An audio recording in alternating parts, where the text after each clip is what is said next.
I think you should never be scared.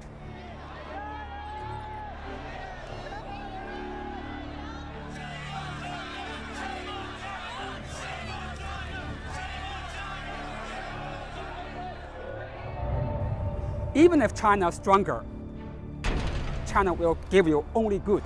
You can talk here, not like China, a dictatorship, a fascist dictatorship. This is my book.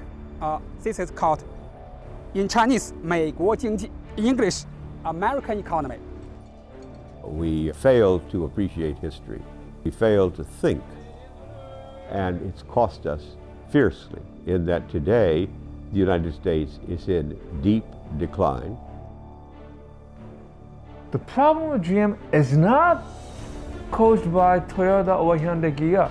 The problem with General Motors is being caused by what? General Motors and the UAW. We're not very competitive. We've been spending too much money on making ultimately worthless stuff. You are making weapons, you are making tanks to kill people, okay? China is actually making cups, kettles, clothes. We gave a lot of people in a lot of labs and factories and things good jobs to make plutonium weapons, uranium weapons, things of this sort for all of these years. And it didn't contribute one iota to either consumption or investment in America. It was technical waste. And we're now paying the cost for it. 所以这是最近这10几年以来形成新的经济危机的根本原因，这和过去的那个经济危机完全不一样。Our economics has been revealed for some time as being ideological as Marxism-Leninism ever thought it being. We take a book and say it's in here, and this is the revealed truth, whether it works or not.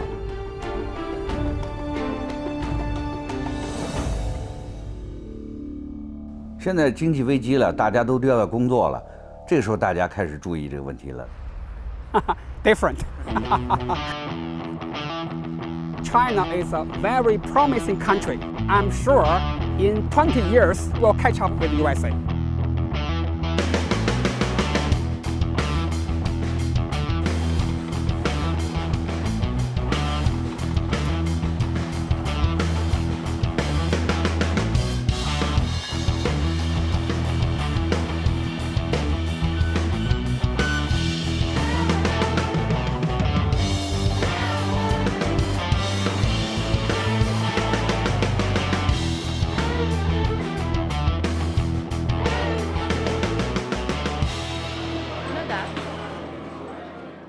The world hegemon has historically always been the world's most powerful economic nation. The United States hasn't been the most powerful economic nation for a long time now. And it doesn't look like it's going to come back.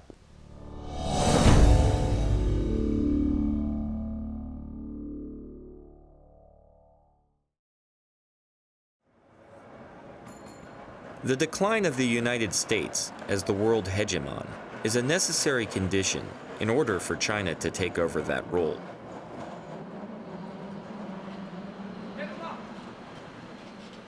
But does hegemon necessarily mean empire? Hegemon simply refers to an overarching power. By empire, then, I think it's a little bit like pornography. You know it when you see it. As China unleashes its tremendous talents, as well as the power of its size and productivity, it certainly is assuming a hegemonic position, but I don't think China quite qualifies as an empire right now. But historically, when countries have become hegemons, they eventually become empires. Rome.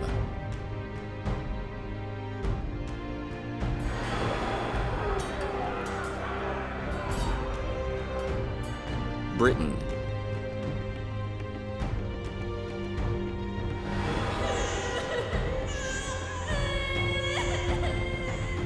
Germany.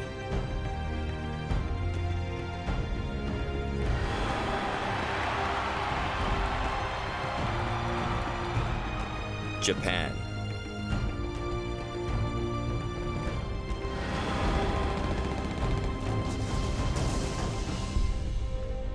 Russia.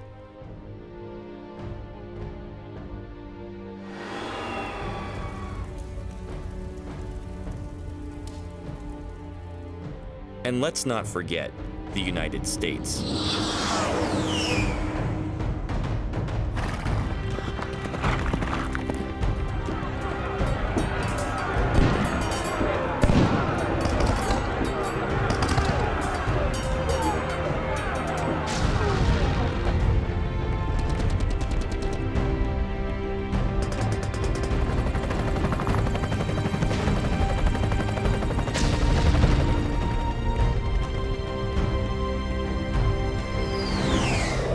The Americans don't realize we have probably a good 1,000 overseas military bases.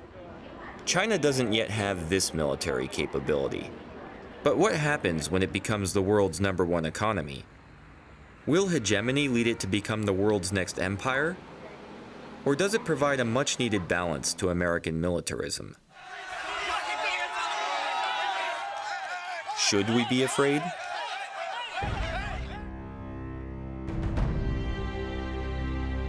Seeing is believing. So come to China and have a look. Seeing is believing, so let's go. But not only to China. Let's go to the countries that surround China and see how they're being treated. Is China being a friendly neighbor? Or is it sowing the seeds of empire?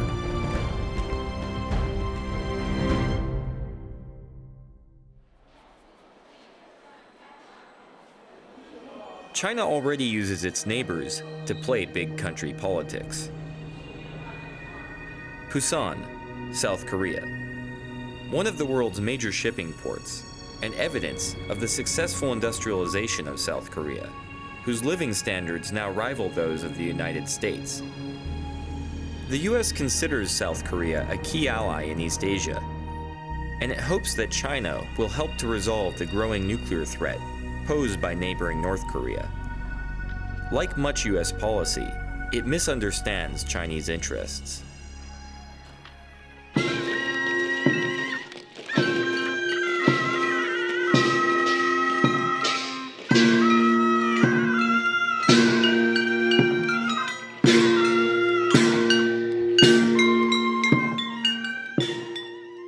Korea used to be a tributary or satellite state of the historical Chinese Empire, at one point even referring to itself as a Sozhonghua, or Little China.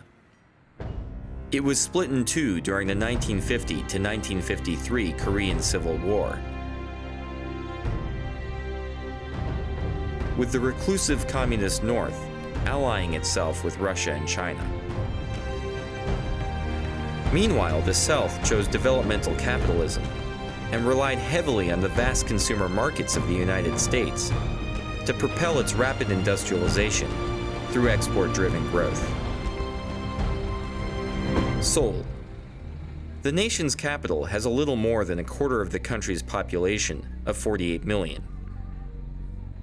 It sits precariously at 50 kilometers from the demilitarized zone, separating the two sides, in range of the North's artillery. Threat of Seoul's all-out destruction in the event of further conflict has helped maintain this status quo for 5 decades. Just how serious a threat is North Korea's development of nuclear weapons?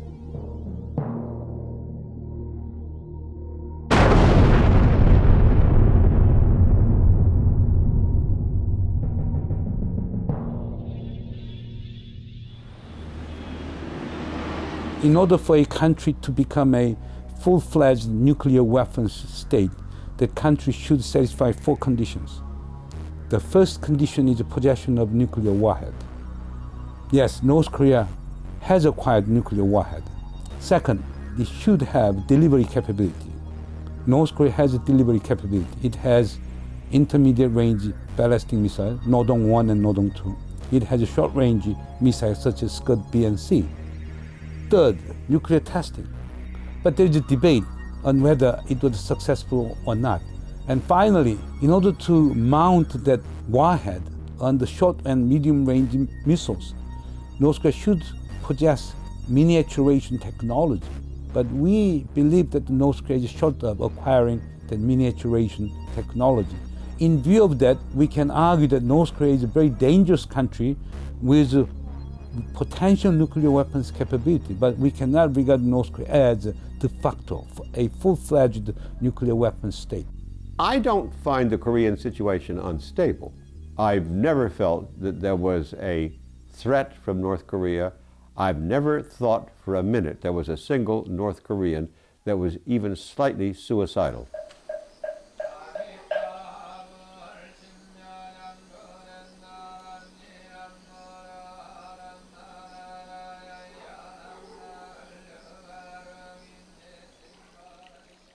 Suicidal or not, a nuclear North shifts the balance of power in Asia.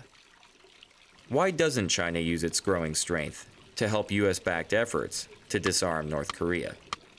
One of the odd things about the post-war world is the Chinese are absolutely delighted to have Korea divided in two. They used to try and maintain this even back in the Tang Dynasty.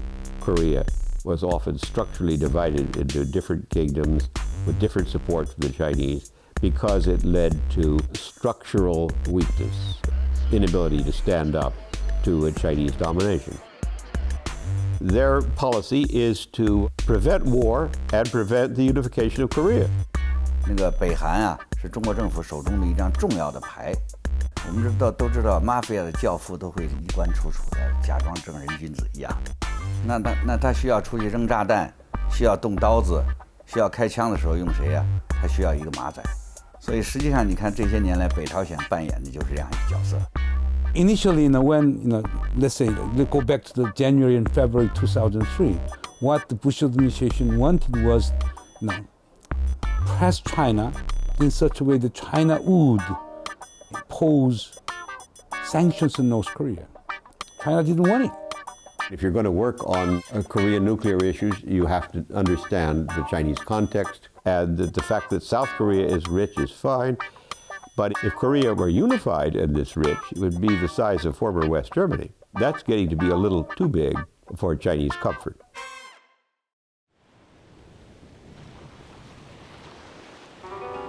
If Korea is a traditional tributary state that China manages through division, then how will it deal with Korea's bigger and wealthier neighbor, Japan, whose rivalries with China have spanned centuries?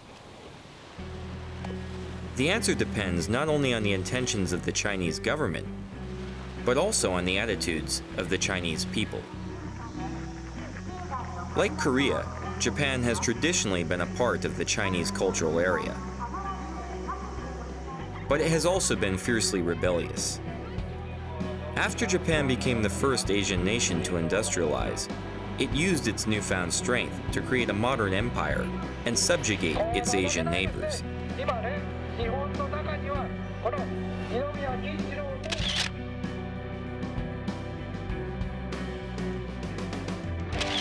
Committing heinous war crimes and killing approximately 30 million Chinese throughout Asia. Understandably, there exists a strong current of anti-Japanese sentiment among many Chinese today. Although Japan was defeated in World War II, it went on to become the world's second largest economy. China, however, is now on the verge of surpassing its old rival.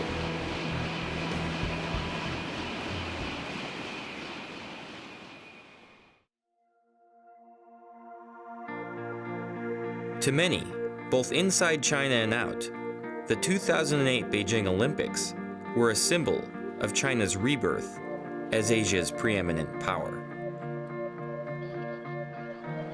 As part of the Beijing Olympic torch relay, the Chinese decided to bring the torch to Nagano, Japan, home of the 1998 Japanese Olympics, perhaps as a message to the world that the Middle Kingdom was about to eclipse the land of the rising sun.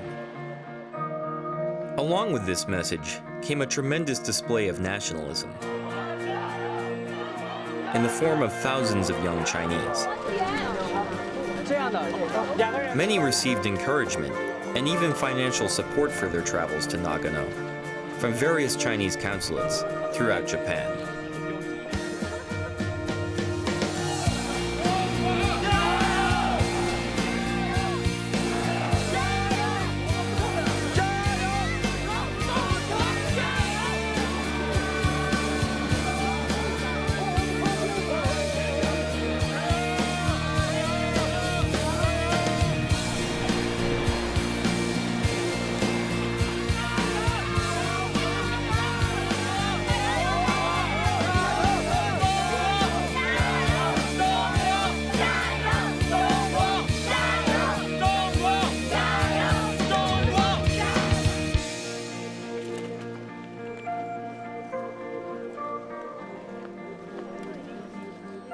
The Chinese government requested that the relay begin at Zengguoji Temple, the same starting point as that of Japan's 1998 Olympics. Actually, the Olympic Games is a very good opportunity for China. Most of the students in China view it as a great opportunity for us to present ourselves. However, days before the torch run, the temple announced concerns about the treatment of fellow Buddhists in Tibet at the hands of the Chinese, and refused to host the Chinese torch.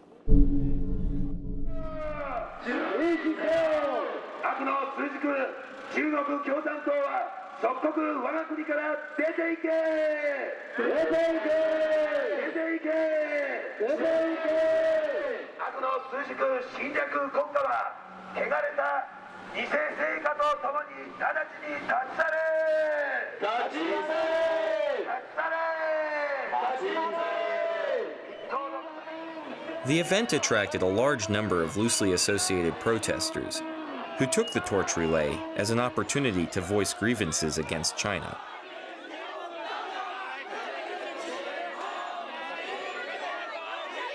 Generally, we don't like the protesters because they try to insert political implications to this non-political event. What do you think about the new railroad that goes to Lhasa?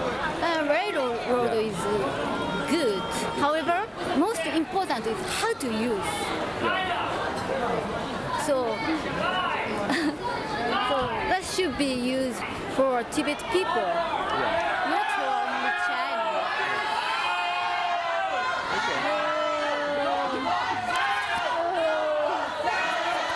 So, they're supporting your... Maybe?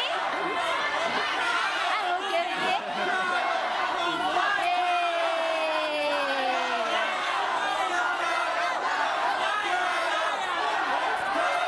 They don't know who is right. I understand that the protesters, they need to get attention of the world, but I don't think Olympics is a good timing because Olympic is proud of everyone of Chinese people. So if you protest it, you are opposing the Chinese people.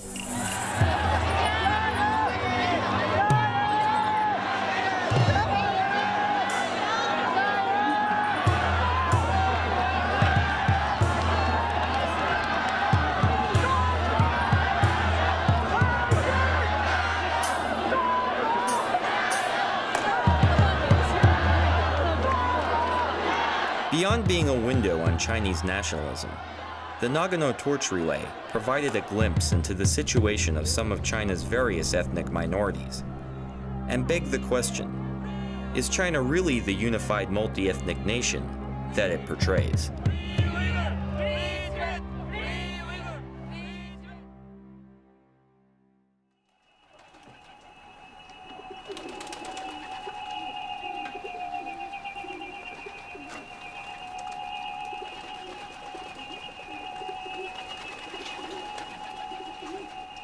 In China's idea, from ancient to until now, we stress harmonious. Harmonious. You know Confucius? Kongzi, Confucius? Yeah. From his period, 2,000 years ago, he teaches us, be friendly. No matter where you come from, all corners of the world, we are one family. We are friends. The Olympics provided an opportunity to see if the harmonious society was a reality or simply propaganda. We headed to Xinjiang, meaning new territory, to watch the Olympic torch relay in Kashgar.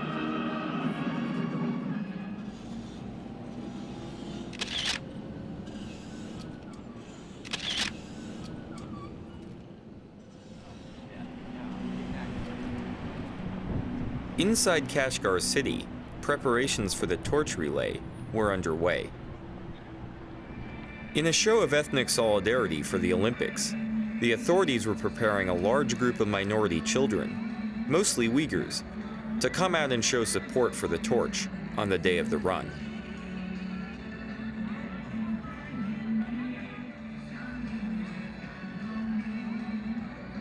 The event itself, however, was sealed off from the public.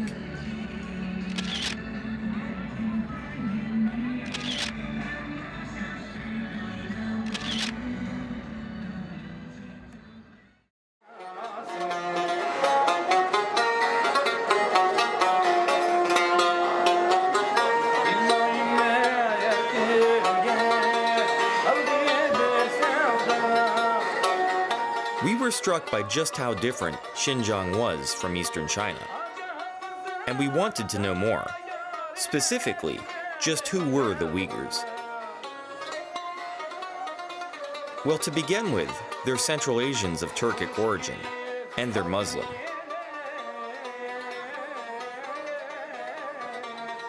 Like other Muslim cultures, the Uyghurs treat guests with the utmost hospitality, and we were invited by a man off the street to share tea with his family. Like many of the minorities we met, he asked that we obscure his face and voice.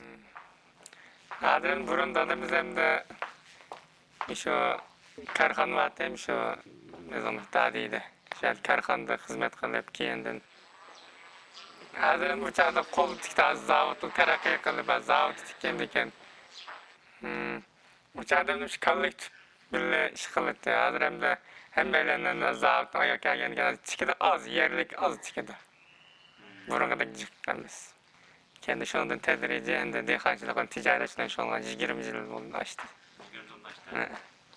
Hazır hem de yağı var, nime bina fırlıçıp ketkenlikte yağı yıllık bir moyak, bana çıkızda 3600 koyup yağı pul orada, diğer termoyumuza yağı yok.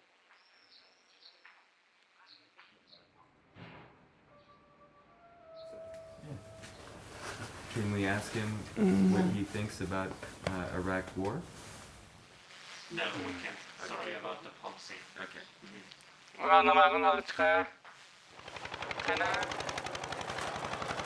Afterwards, we spoke to another Uyghur farmer and his family.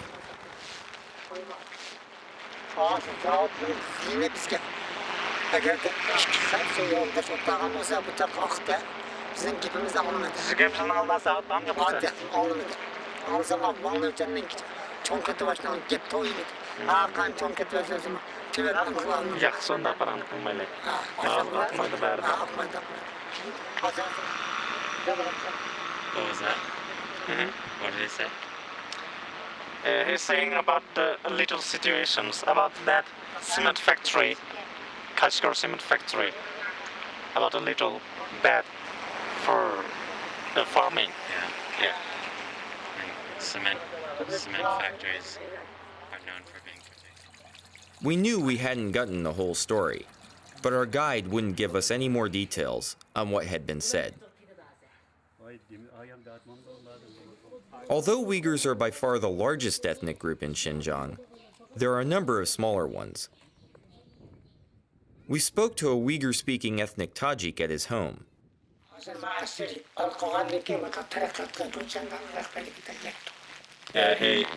He's happy about the Communistic Party of China. Oh, yeah? Oh, really? Yeah. In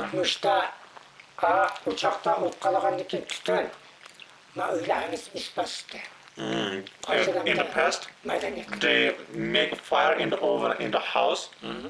All of the inside of the house is smoke. I see. Yeah. Very bad environment. But now, not like that.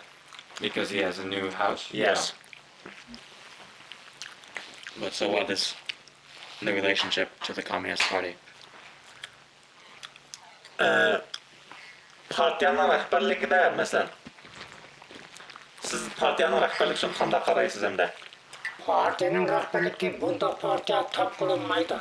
Oh, they are very, very satisfied with the party. He said, never be able to find another party like this. It wasn't until we caught up with exiled Uyghur spokeswoman Rabia Kadir at the Uyghur American Association in Washington, D.C., that we felt like we got the other side of the story. اسمم رابية قادر ملتم أويغور زمنم اسمي شرق تركستان Mening ziminim 1949 yılı Xitay hükümeti tarafından, Xitay diktatorları tarafından besip elingan.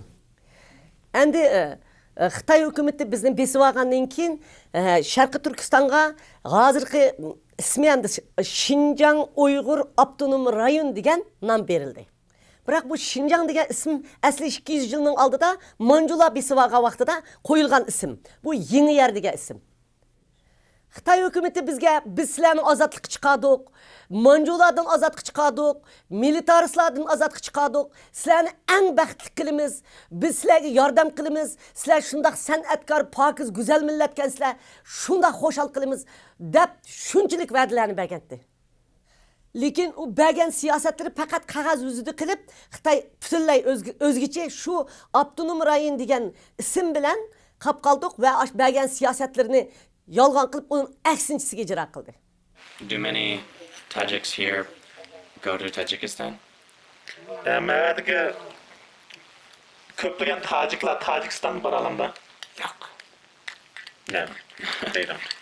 Yeah, they don't have the permission to go to Tajikistan because Tajikistan is another country. This is the small county. So, they have no permission to go abroad. Some relatives of him in Tajikistan, they will be able to visit him, but he doesn't. Eğer o qo'rqmasa, eğer o adil bo'lsa, nemishqa sizlarni mehmonxonada chiqamaydi, nemishqa undaq taqib sen o'zingni savol qo'ygin deydi. Tinchlik mishadi, tinchlik o'z nemishqa undaq qildi sizlarni. A harmonious society should be a society that balance the interest of different groups of people. For example, the wealthy and the poor, the majority and minority people, the urban and rural residents, and also it should be balanced between people and the environment. We asked the Uyghur American Association to provide a retranslation of the Kashgar cement factory clip. And this old Uyghur farmer is complaining about the cement factory right across his farmland, because the cement factory, which is rebuilt, it's modernized and it's polluting the air, the water, especially the farmland. As farmers, they could no longer grow anything. He used to grow some melons and some other fruits in the farmland here, but now he could not grow anything. And he's really not happy about it, and he can do absolutely nothing about it. And he's complaining basically if the Chinese were living in this neighborhood, then the city government and the Environmental Protection Agency would have taken some measures to prevent the pollution. But now the factory and the city government are doing absolutely nothing, because he says the local government officials were corrupt and they were probably bought by the cement factory. So they can do absolutely nothing about it. And it's really sad for them, as farmers. Yeah. 11 sentabr vaqasidan keyin Uyg'ur xalqini endi bostırdigan fursat, yo'qotadigan fursat keldi deb qaradi. Shunga Amerika bilan Iroq urushidan foydalanib Amerika bilan Birlashgan Davlatlar Tashkilotiga Sharqiy Turkiston Islom partiyasi degan bir narsani kirgizish uchun bor kuchi bilan xizmat ishladi Xitoy hukumati.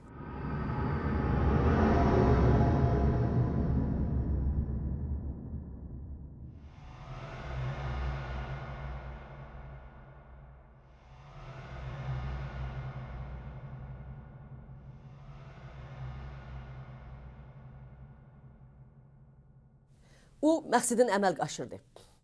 这个责任在布什政府，中国政府从来都有这样的企图，但是一般来说，西方国家是不会跟他在这方面合作。可是非常不幸的是，布什政府居然鼓励了中国政府，就是把新疆的这个反对派列为恐怖组织。我想这是非常不公平的。 Biz faqat mushlarning yordamiga erishyapmiz. Lekin Xitoy bizni bularga terrorist ko'rsatyapti. Ularga bizni g'arbparast ko'rsatyapti.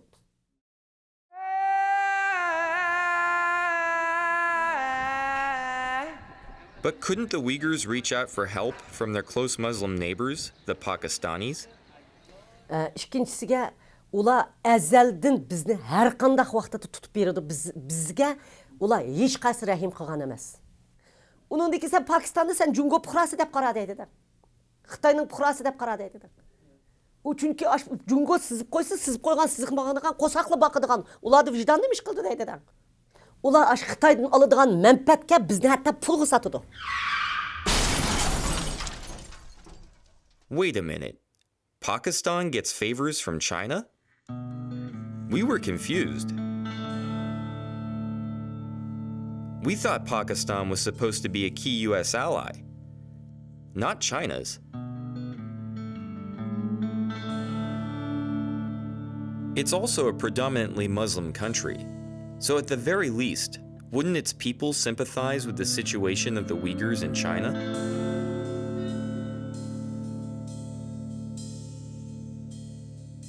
Just what type of a relationship does China have with Pakistan?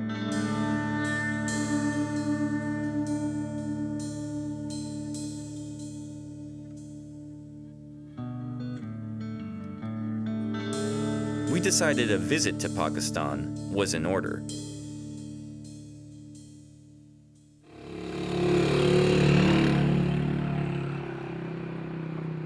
There are two nations which are fighting in the world. One is America, one is China. So America is using brutal way, which is war, and there is a lot of losses. And China is using a peaceful way and civilized way, where there is no loss.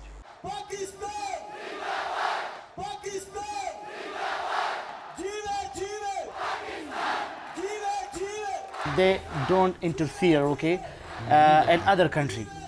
It is not like America. It is not like America who interfere in the entire world.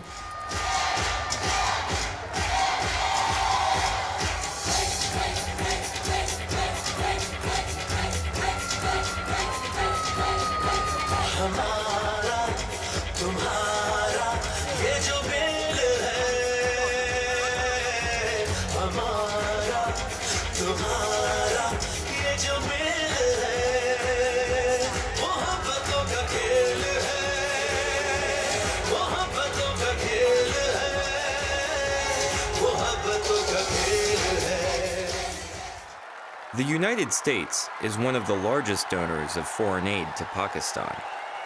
But most of this money is spent on American-made arms and weapon systems. The Pakistani military justifies such spending as being necessary to defend against the imagined threat of its archenemy, India. American aid, therefore, does little to help actual Pakistanis.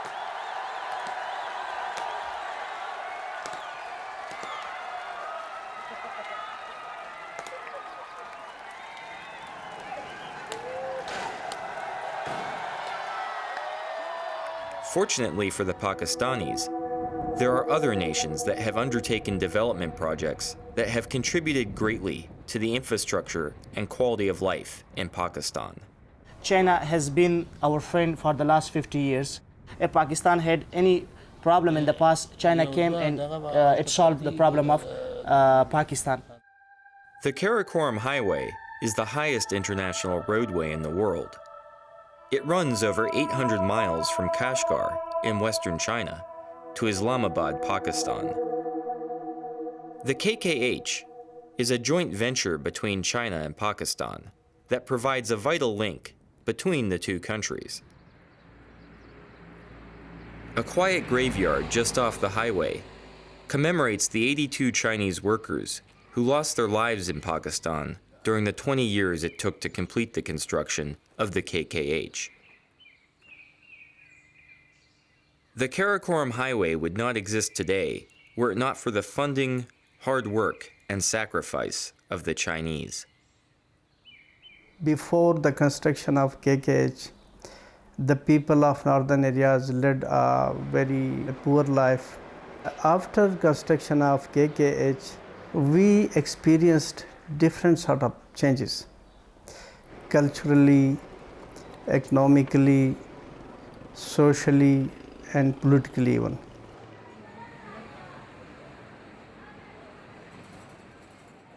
Our northern areas, there is no industry, only jobs, little jobs, and small homemade things. China is the only one of the country who provide the very cheap stuff for our people. We are 6 hours drive from our border to China. So easily we are going to. China is so near for us, so we want to business with China. In addition to inexpensive consumer goods, Chinese technology is also brought to Pakistan through the Karakoram. The Chinese technology is very cheap, so the local authorities and Pakistani government accept their bids and they allow them to establish their projects. There is an agreement between Chinese government and Pakistani government for widening the KKH, for laying the railway line as well as gas pipeline. So the local population is very happy. They will benefit it. The Chinese have also begun other mega projects in Pakistan, such as investing $200 million in the construction of Gwadar Port on the southern coast of the country. Gwadar is considered by the Chinese as their avenue to a warm water port. A port which is strategically close to where oil supplies go through, a port which gives them access to the Indian Ocean and the Arabian Sea, a port that they can use as a trade corridor. So there's the whole idea of linking Gwadar through Balochistan, onwards up through northern Pakistan, through the Karakoram Highway, going on through Xinjiang and onwards into Central Asia. While most of these plans have yet to become reality, they reflect the ongoing and serious interest of the Chinese in maintaining close ties with Pakistan. One region of Pakistan that remains in great need of developmental aid is the Northwest Frontier Province and the federally administrated tribal areas bordering Afghanistan.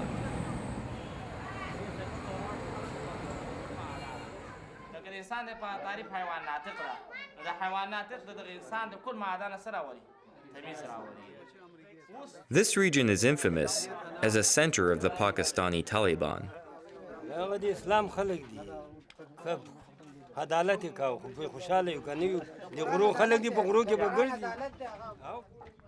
The American-backed effort to expel the Soviets from Afghanistan in the 1980s provided weapons and training to the Afghan Mujahideen. But the needs of the impoverished Afghan refugees who fled to neighboring Pakistan went unnoticed in Washington. They start their work at 5 o'clock in the morning. And they work for 8 hours a day. Do you go to school, does he? He doesn't go to school. Wally? He said that they don't have money to afford going to school, like his father is very poor. Now all these guys, look, they should go to school, but they're working with their parents. And now it's almost 1 o'clock in the afternoon time, and the temperature is over 40 degrees. And they're working for their family because they have to buy food or buy clothes or other requirements of life.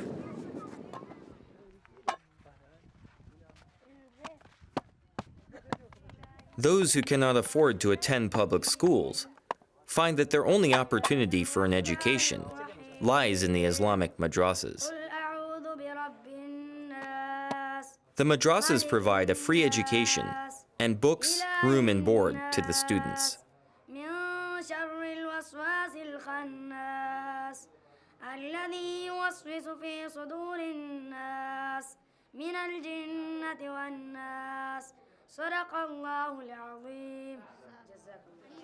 Students begin by memorizing the Quran.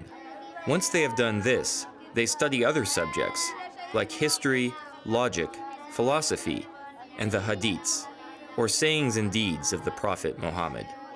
The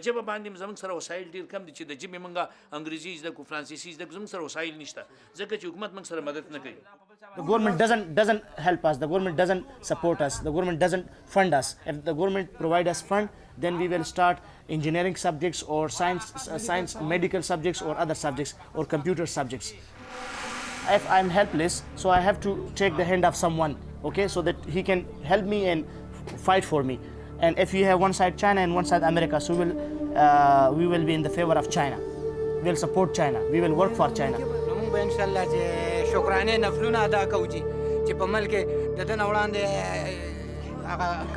کارټر یو صدر یو کلنټن جی ډیر زبردست حکومت کړی دی ډیر زبردست پروګرام یو جی دغه خو ټول د اسلام دشمن دی او مونږ مسلمانانو ته خو ډیر زیات تکلیفونه او نقصانونه جی ورکړل نو مونږ دا وایو که چېرې دی زمونږ ګوتو له راشي که نه نو د خدای په حکم نو ده ته به مونږ یو زبردست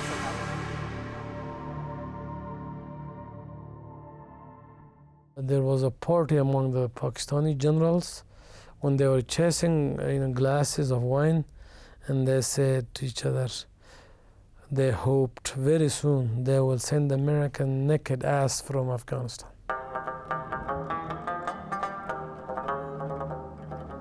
China's reputation as a friendly neighbor does not stop at Pakistan's border. It has successfully been outcompeting the US for the favor of Afghanistan itself.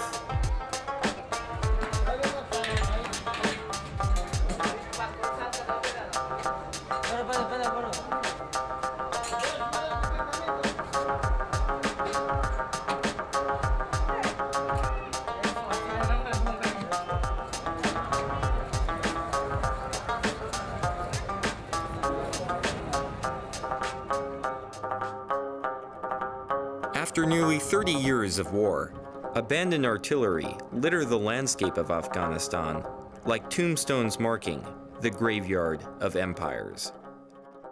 We have enough experience with the war. We fought the Soviets. At the end, that superpower was broken.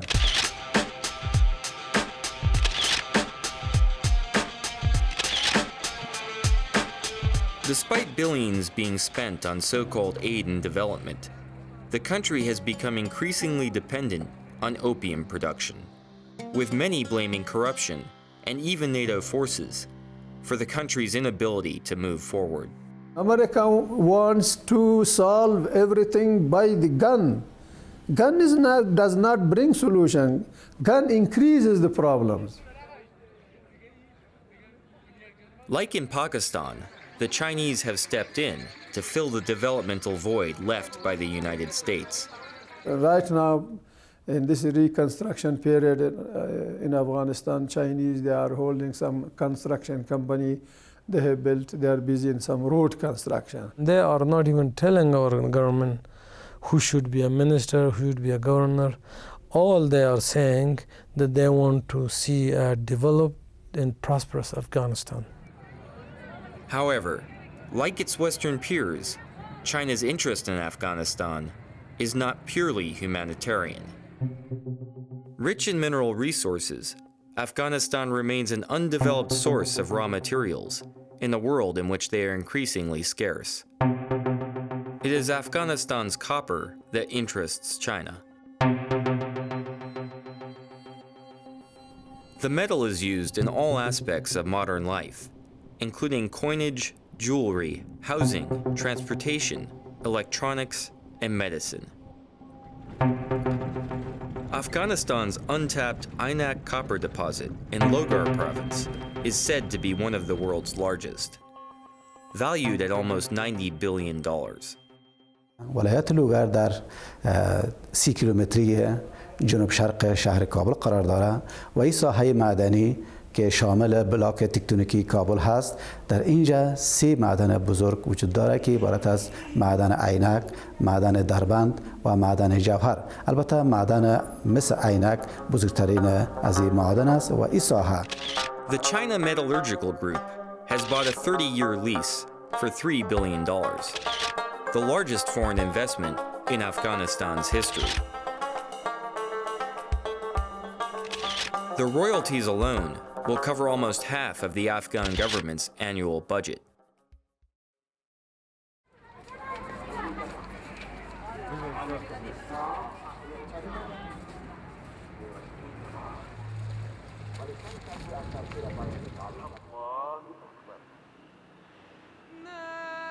بهترین قانون و بهترین عدالت به ما عرضه میکنه و یکی کمک ها در چارچوب ارزش ها با در نظر داشت ارزش های افغانی که اسلامی و افغانی ما باشد.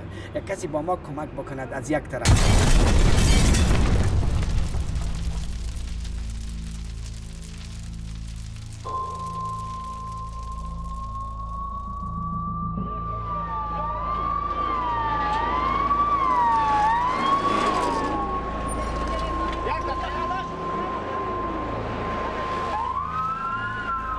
On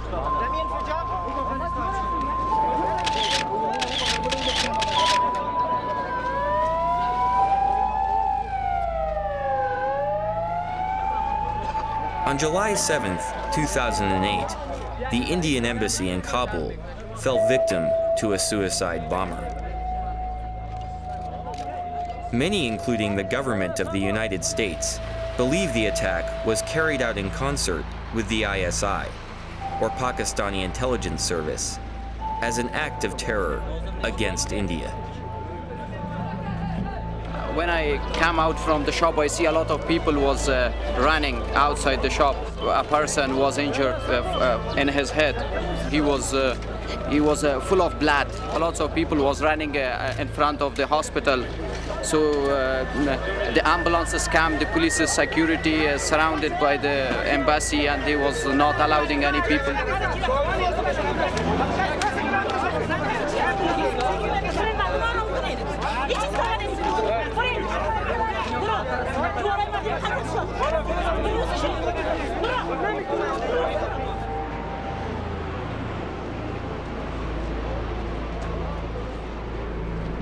Most of the wounded were treated at the nearby Jamhuriyat Hospital, built by China as a gift to the Afghan people. Fortunately for Pakistan, the US decided to look the other way, and American help was nowhere to be seen.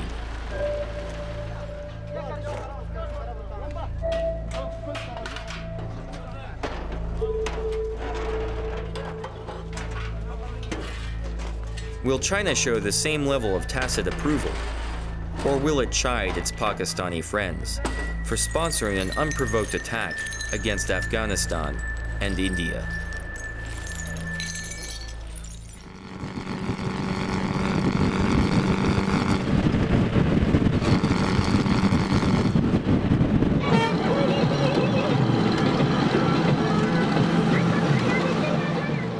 India, home of 1.2 billion people.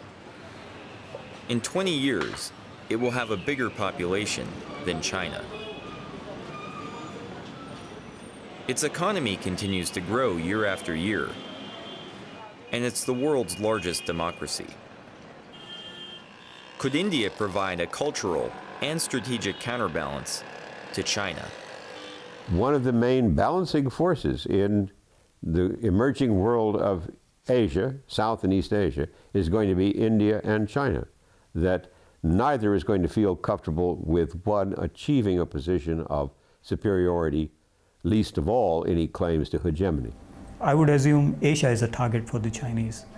They would like to put Asia under its control in economic terms, in political terms, in strategic and military terms. This is where China has been active. India is very conscious of China and rise of China, and also very much conscious of the difficulties that India has had with Pakistan. It is interesting to see that China and Pakistan have shared a very important relationship over the last 4 decades, and in some ways there is a suspicion attached in much of Indian mind as to what is the modus operandi, what are the motivations, compulsions of such a strong and close relationship, and often insinuation that it is perhaps anti-India.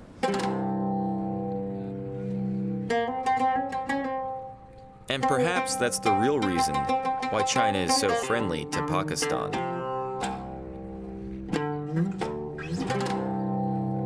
Beijing's influence also reaches into Delhi's internal politics. Dharamsala, the home of the Tibetan government in exile.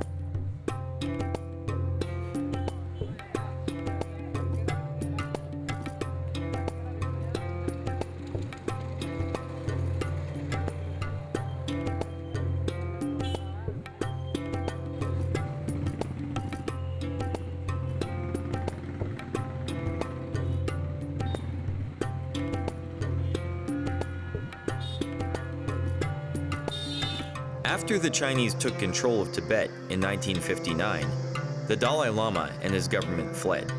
In 1959, when Chinese invaded Tibet, we have very poor military. If we had a very strong military in Tibet during that time, I think that Tibet wouldn't have been occupied.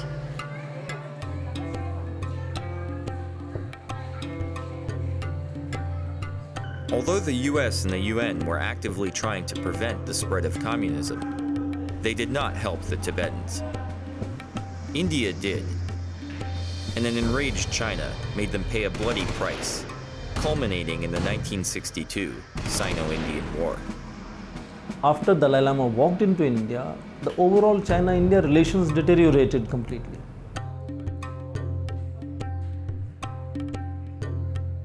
The Chinese claim that they are bringing economic development and modernization to Tibet and its feudal society. China criticizes us because China says that Tibet was a feudal country, feudal society. There was no people were exploited.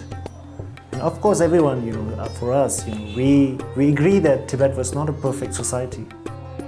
But each year, scores of Tibetans risk disfiguring frostbite to cross the Himalayas into India. Today, refugees from Tibet continue to find new homes in Dharamsala.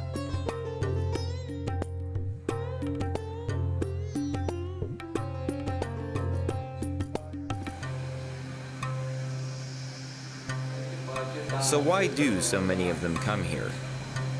My name is Lisa Young. I'm from New Zealand and I've been volunteering with LA for almost 2 months. LA is sort of a community college for adult Tibetan refugees and Tibetans who have just newly arrived in India, who are not eligible for the school system here because they're too old. So it's for refugees from 18 to 40 mainly, and they teach free English and Tibetan classes, French also, computing classes and job vocational training. And they hear about the education system that's been set up for Tibetans in India, which is separate from the Indian school system. And that's quite often the impetus for them to make the exile trek over the Himalayas to India. That and the two main reasons are better education and seeing the Dalai Lama, because the education in Tibet is mainly in Mandarin and they don't get much of a chance to speak Tibetan, and they basically have to learn the Chinese curriculum, and a lot of them choose not to. They don't want to. They want to learn about Tibet and its culture, and it's definitely a lot more preserved here, especially in Dharamsala.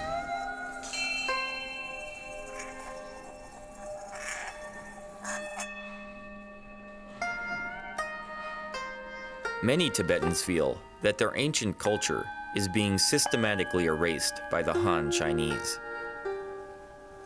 So these are the teachings of Lord Buddha, and it has 108 volumes, and these are the commentaries written by the Indian masters.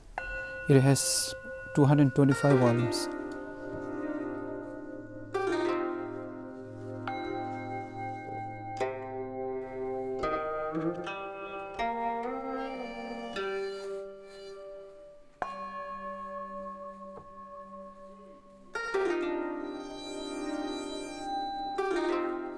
So some texts, when they carry it from Tibet, it was damaged by the water, How many of these types of texts did the Chinese destroy? Do you know? I can't say the exact number, but there's 60% is destroyed by the Chinese. So they just destroy, they just burned and they just throw into the water. India's ability to operate independently from Beijing is eroding. If you were to look around Asia, China has replaced the US as the largest trading partner for almost every country in the region. India-China trade has been growing rapidly, and a trade route has even been opened that directly connects India and China through Tibet. Indeed, India-China trade has crossed India-US trade in terms of sheer numbers. There's a growing trade relation, bilateral relation between these two countries. I think that gives Chinese a certain power, which people will look over their shoulder twice before they do or say something that gets Beijing upset. Chinese have committed a lot of atrocities, and they've been allowed to get away with it because they've been isolated for so long. There's a period where no one knows what went on in China, and now that they've opened up, they're still sort of acting with impunity because of the economic incentive. Countries aren't willing to speak out. Trade has lately become very China-driven. India is always very careful about the Tibet issue and also with its vis-a-vis with its relation with China.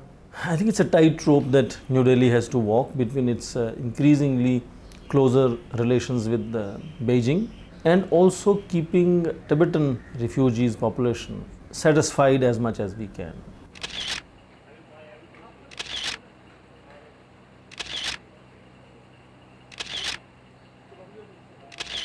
In March of 2008, there were protests across Tibet before the Chinese hosted the Olympics. Many Tibetans in India decided to show their support by marching towards Tibet.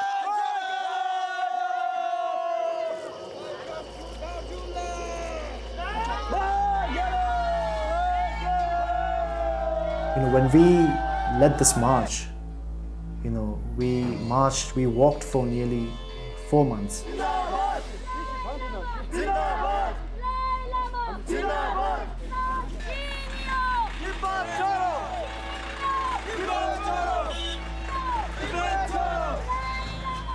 Indian central government, they have sent us an order saying that you can't move out of this district, Kunda district. India will not allow Indian territory to be used by any Tibetan protesters to undertake any political activities. At Beijing's request, Delhi had its own police enforce the wishes of the Chinese government by cracking down on the protesters.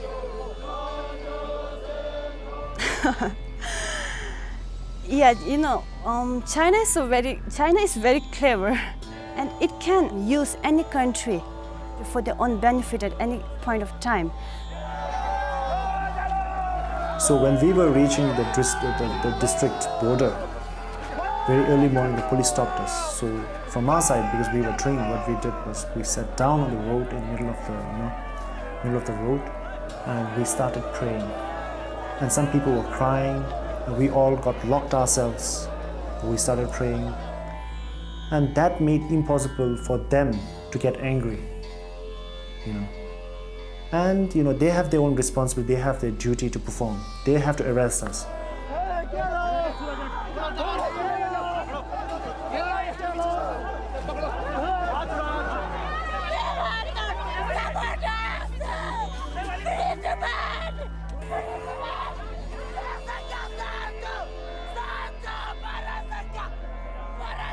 I think perhaps I feel a bit of an affinity to the Tibetan people because my parents went, or at least my mother, I don't know about my father, went through the Cultural Revolution.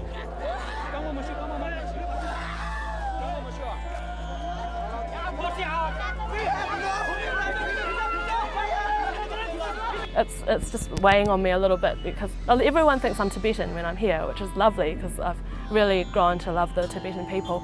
But before I came here, I was warned by a lot of local Indian people and also tourists that had been here. When I told them that I was Chinese, they were really surprised.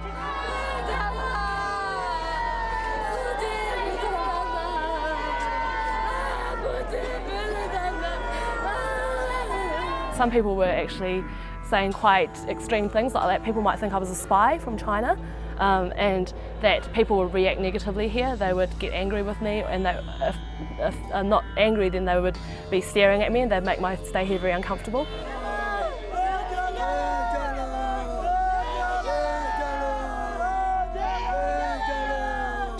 I had to decide whether I was going to tell people here that I was Chinese, and unfortunately I decided not to.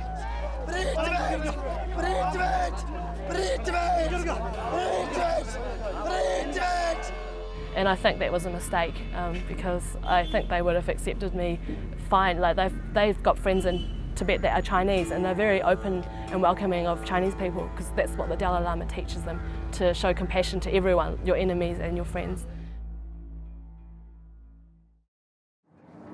India is not the only country where China tries to control Tibetans outside of its national borders.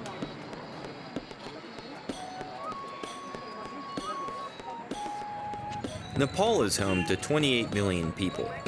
It is sandwiched between two giants, India and China. India has always had a significant influence on the culture of Nepal, its economics and trade. But China has become increasingly active in the politics of Nepal, with much Chinese attention placed on the 20,000 Tibetan refugees who reside there. The T word is predominant vis-a-vis China's relations with Nepal. I think what the Tibetans are doing here, what the Americans are doing here vis-a-vis Tibet is of utmost concern to the Chinese. Tibetan refugees began coming to Nepal after the Chinese occupation of Tibet. The Jawalakel camp in Kathmandu is home to 1,000 refugees, and about 500 are employed there, manufacturing woven carpets. The government of Nepal is wary of being seen as helping the Tibetan refugees too much. To counterbalance our overwhelming political and economic dependence on India, we try to lean over backwards to be nice to China. It's pretty clear that the Tibetan protests, the Chinese don't like it. They're extremely sensitive to this, and that sensitivity is very easily brought to bear on the Nepal government. So if the Chinese are going to be angry about Tibetans running around in Nepal, we're willing to give that a sympathetic ear and crack down on Tibetans here, as long as China is happy. The Nepali government's treatment of Tibetan protesters is clearly different than its treatment of Nepali protesters. Police ignore burning effigies and tires and blocking roads, as long as it's done by Nepalis.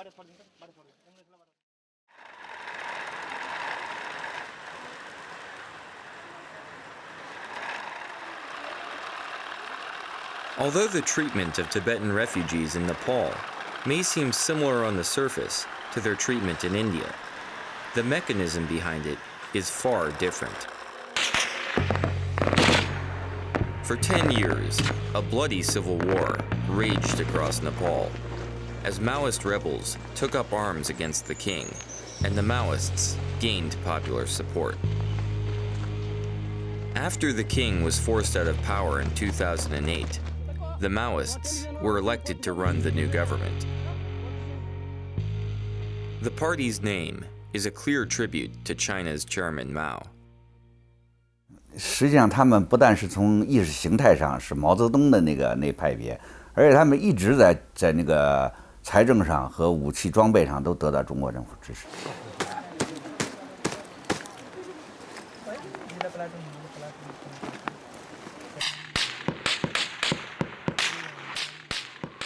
During the Civil War, Sherpas camping in the remote snowy passes of the Himalaya reported seeing caravans of ponies loaded with guns crossing from China into Nepal during the dead of night.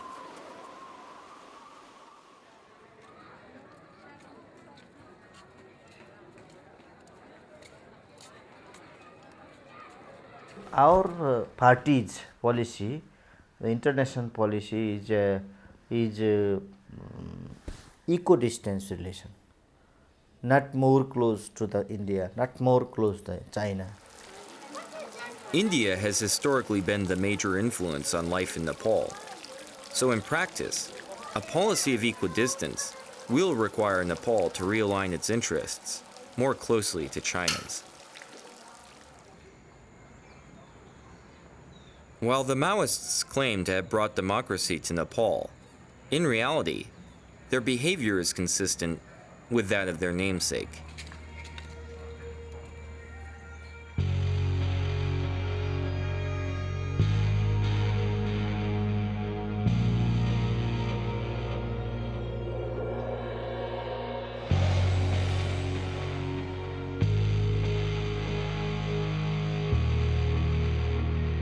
Maoists stormed the offices of the Nepali Times and physically assaulted Kunda Dixit and his staff, in an attempt to silence the press.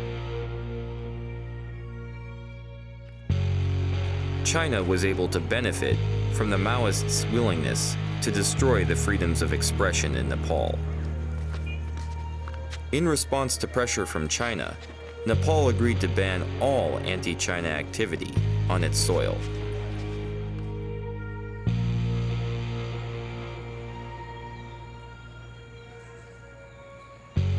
China is bringing Nepal within its orbit. But what happens now?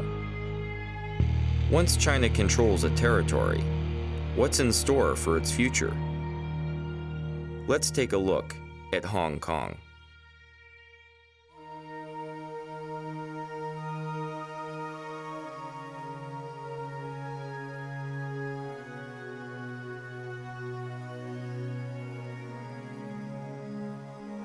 Hong Kong is one of the world's most developed cities.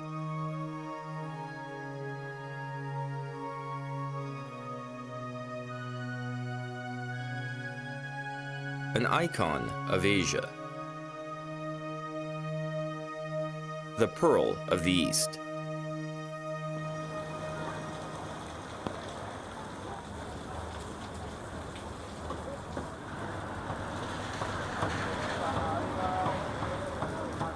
Hong Kong has also long been at the center of imperial disputes. It was taken by the British Empire from the Qing dynasty after the First Opium War. 过去英国的统治能在那儿存在好几十年，是因为中国经济上的需要。因为当时西方的很多工业设备和那个先进的技术是禁止卖给共产党国家，那么香港成为中国转手购买西方技术和西方的产品的一个重要的那个基地，这是保留香港的最重要的那个原因。After reunification, the Chinese promised to preserve Hong Kong's highly successful laissez-faire economy and its political autonomy, rule of law, and Western-style civil liberties, under a paradigm that would be dubbed one country, two systems. This is why Hong Kong is so crucial. It is a litmus test for Chinese intentions. When China gains control over an economy or political system, what happens? Can China be trusted to respect that system's autonomy? Or will China try to dominate it? And unlike other parts of China, perhaps the best test is not how ethnic minorities are treated, but rather religious minorities, like the Falun Gong. If you bumping into one Hong Kongese on the street, or ask some kind of human rights activists in Hong Kong, what's the most sensitive test of a one country, two system is Falun Gong issue. The Falun Gong is a modern Chinese spiritual practice that was founded in China in 1992.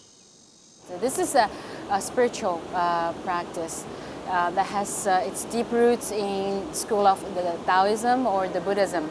Our main principles are three words: truthfulness, compassion, tolerance. And we believe that's the principle that the entire universe operates under. Its explosive popularity scared the Chinese Communist Party. On the 20th of July, 1999, it was banned, and a brutal campaign of persecution began in the mainland.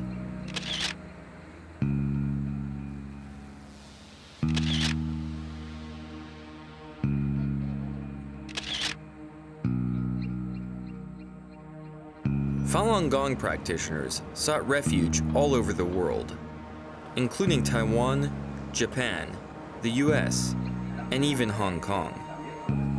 Compared to China, Hong Kong remained an island of tolerance for the Falun Gong.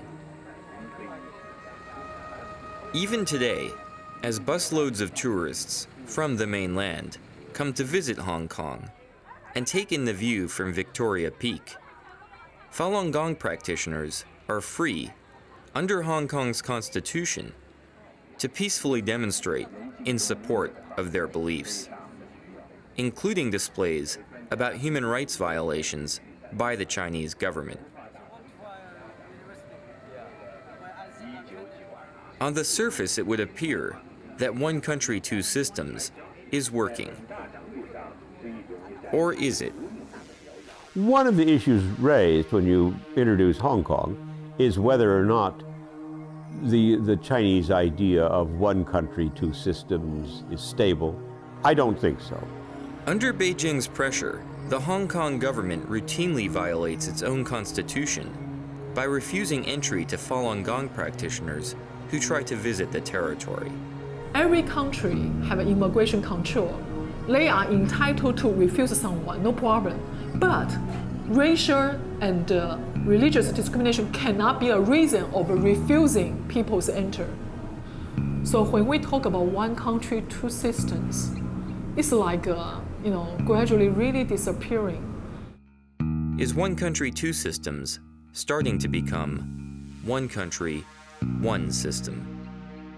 但是收回香港那个90年代的时候，香港的政治色彩并不浓，但是现在的香港的这个残存的民主，成为好像中国民主的一个导火索，一个重要的榜样，所以共产党现在需要消灭香港的民主。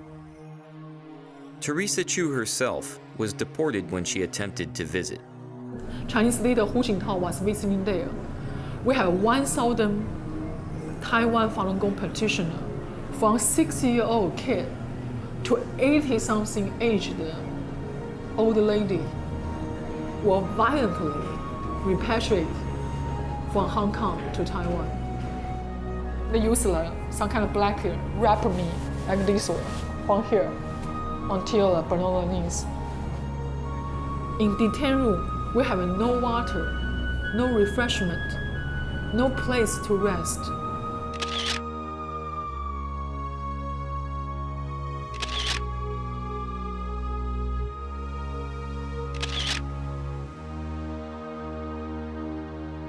So you can see how hostile they are. It's not like a free society. It's not like a Pearl of the East. Why? Because the black hand, the invisible hand behind Hong Kong Tsar government, the Chinese regime. 当中国进行经济改革，西方对中国开放那个出售技术和产品的时候啊，香港存在的意义就不大了，所以中国要收回香港。我想香港的民主可能在未来10年中会逐渐消失。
After being defeated by the Chinese Communists, the KMT, or Chinese nationalists, led by Chiang Kai-shek, fled to the island of Taiwan and designated Taipei as the capital of the Republic of China in 1949.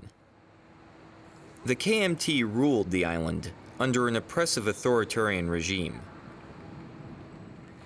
but it was successful in creating rapid economic growth that has made Taiwan one of the most industrialized countries in the world. Eventually, the KMT's iron grip gave way to a democratic system in Taiwan, creating the first true ethnic Chinese democracy in world history.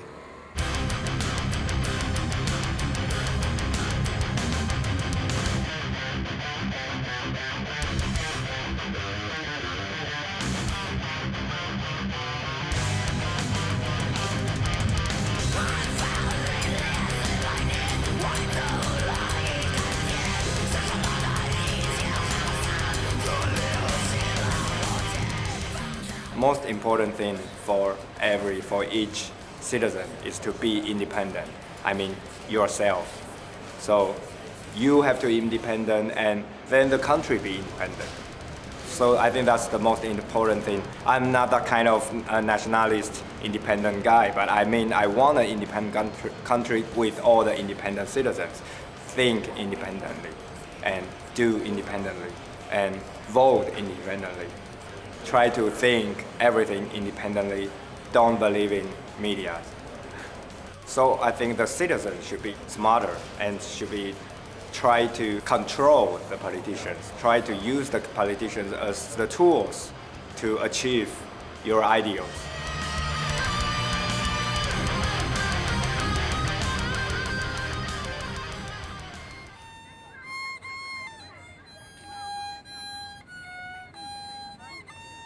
An authoritarian regime and rapid economic growth leading to Chinese democracy. Could Taiwan be a model for the future of mainland China?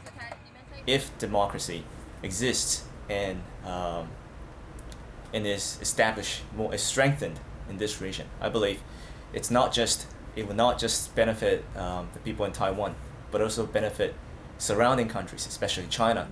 The youngsters on the mainland, they're gradually changing their worldview. They're not that inward-looking anymore.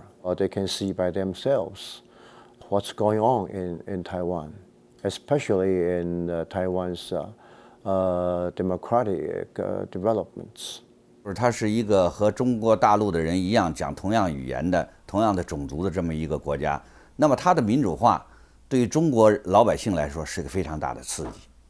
In the long run, we can change the very nature of the Chinese communism, and hoping that someday that the mainland China can be converted into a free and a democratic society.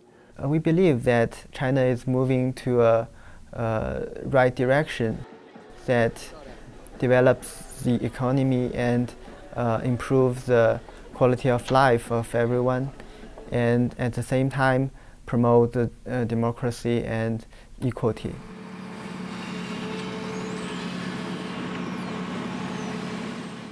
As the Chinese economy has grown, a process of normalization between Taiwan and the mainland has begun.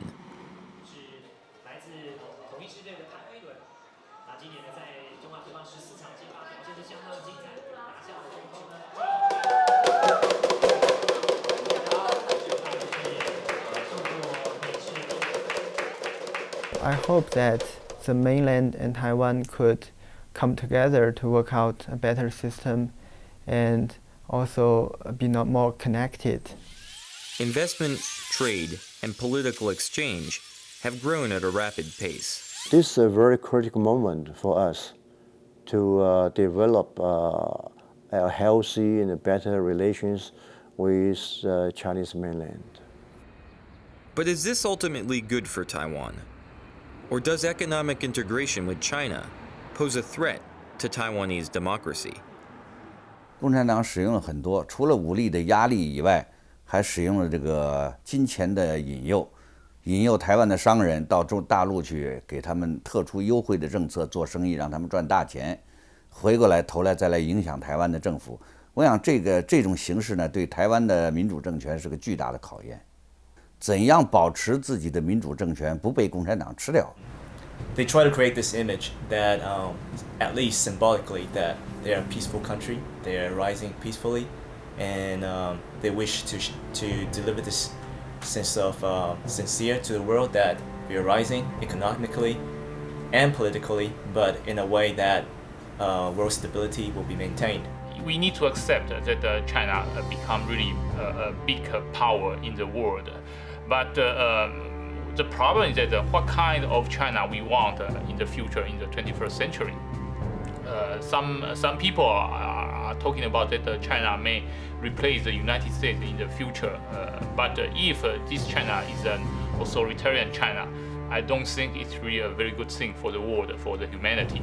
Being a big country, being a big strong country, United States of America should mount pressure on the Chinese government. If the West really wanted to speak up, it would, but it chooses not to because our products come from China. We rely on China's economy. We never ask ourselves, what do we do, however, if they get really so rich that they're richer than we are, and that we are making ourselves utterly dependent upon them. The world is relying on China a lot at the moment, and it's too afraid to really speak up for Tibet or for any of the other issues.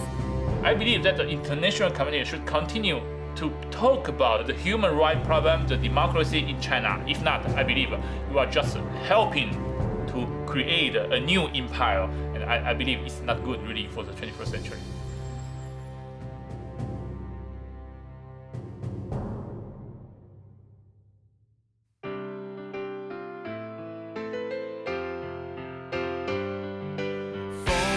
吹越狂，我们的意志越坚，士气越旺，通往真理的路，我们义无反顾，勇敢去闯。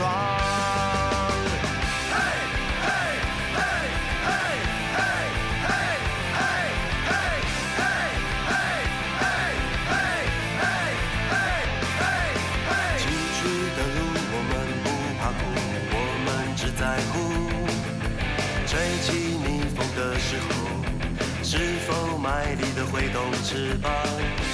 黑暗之中支付着力量，浑身是伤，咬牙坚强，也要捍卫着希望。只要相信，就有胆量，团结一致，绝不退让，肩并肩，倔强的大声唱。风越吹越狂，我们的意志越坚，士气越旺，通往正义的路，我们义无反顾，勇敢去闯。风越吹越狂，我们的步伐更向前跨，意志更坚，士气更旺，逆境中停止北方。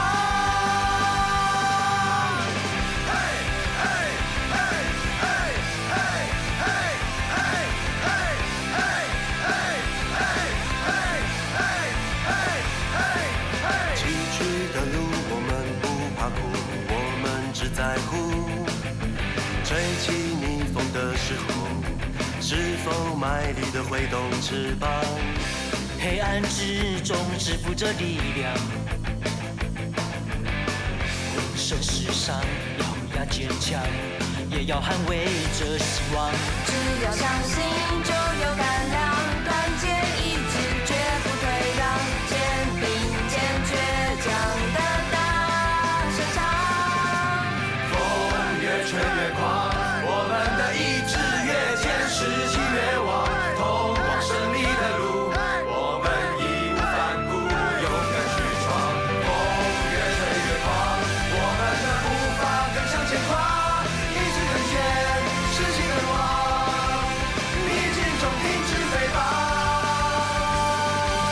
风越吹越狂，我们的意志越坚，士气越旺，通往胜利的路，我们义无反顾，勇敢去闯。风越吹越